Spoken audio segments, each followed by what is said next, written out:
Dear guests, it's both an honor and a pleasure for me to be your host for today's first Aviation Day in Bulgaria, organized by IATA.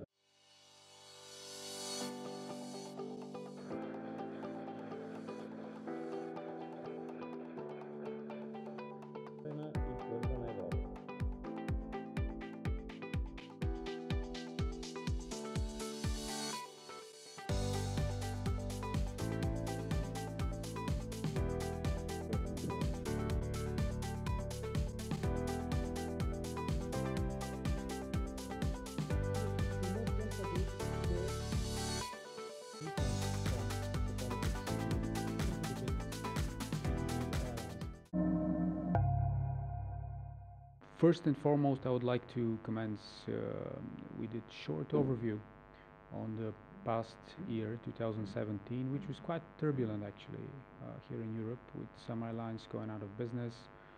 There were some mergers, certain major investors into the airline industry decided to withdraw from certain airlines.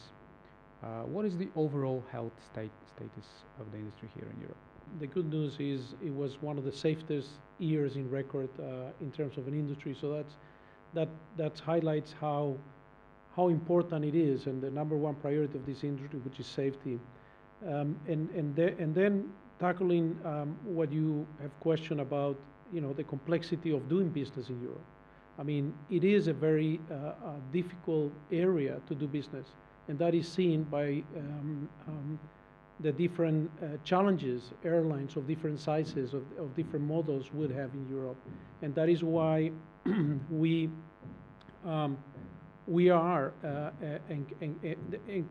encouraging, and we need to make Europe more efficient, in airspace, make Europe more efficient in terms of infrastructure, on the cost of that infrastructure, in the regulatory area as well. I mean, we have to be able to cope with the potential growth. We have seen aviation growing very healthily, but obviously that's not necessarily being translated on the benefits to the industry that are needed to make it sustainable, right? So this is something that it worries us, and that's why we highlight the need to work together in partnership to drive those, let's see, efficiency needs, right?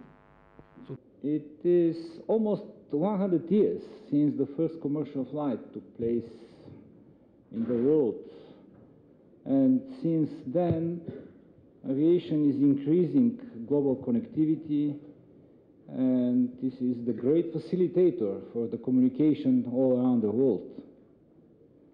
The global airline fleet at this moment is sharply 29,000 planes, aircraft. And such aircraft, they connect 20,041 city pairs in the world. That connectivity is the bedrock of global economy, bringing people for business, products to markets, tourists to holiday destinations, and facilitating the world's most iconic sport and cultural events. The reason for entering the Hungarian market is very obvious. That's all about business. There were no direct connections between Hungary and US, and we decided to establish them. Why? Because we saw the traffic and the traffic potential between Budapest and the cities in US, being New York and Chicago, and we decided to surf on these routes. We have a huge experience in flying between Central and Eastern Europe, from Warsaw to United States. We are having over 30 flights weekly to these destinations, and one of the Dreamliners, which will arrive to the fleet of Polish Airlines this year, will be put in Budapest to serve also their route. We see a huge potential of traffic. There is huge interest on both sides, both in Budapest and in Hungary and in US, to fly between the countries, and the airline is the one who creates links between countries to serve both for tourism, to serve for politics, and of course for business. So challenges are mostly in economic terms.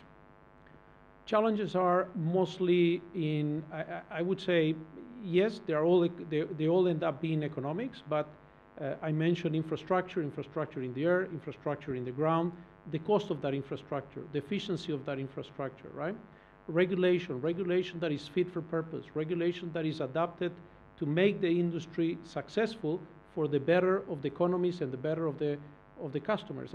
As I said before during the speech, the impact of these efficiencies are going directly into the benefit of the European economy, and we have to work together towards that. And then, if the airlines and the industry is profitable and successful, it will be able to develop in a sustainable way.